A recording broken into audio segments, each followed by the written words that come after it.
大家好，这里是天天美食。今天给大家介绍一款韩式拌饭。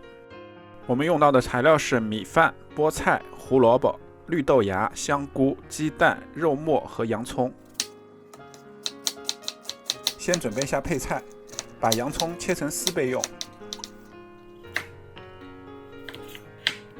把胡萝卜也切成丝。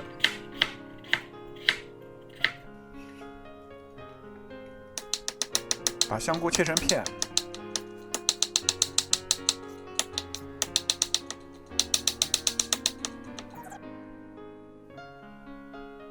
调制下秘制酱汁，2勺生抽，3勺麻油，适量的韩国辣酱，再倒入半碗雪碧，铺满芝麻。好好的搅拌一下，搅拌至酱汁呈粘稠液体，开火煮1半锅水。水开以后，把菠菜下锅，加一点花生油，再加点盐。1分钟后，把菠菜捞出备用。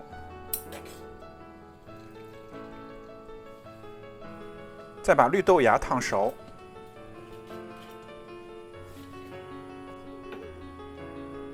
同样捞出备用，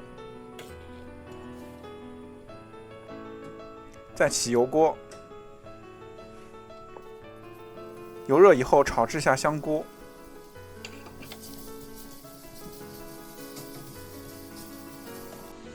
加少量盐，加一点生抽，把炒熟的香菇取出备用。然后同样分别炒制胡萝卜丝和洋葱丝，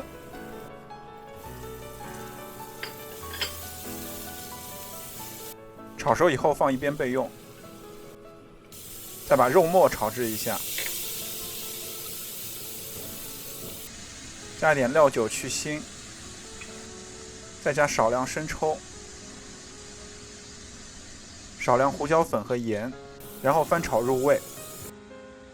好了，所有的食材都处理好了，装上米饭做底，然后分别铺上所有的配菜，再加一个嫩嫩的荷包蛋，看上去就好诱人啊！再浇上拌饭的灵魂秘制酱汁，在享用的时候记得把所有食材好好拌一下。喜欢的家人们记得点赞关注哦。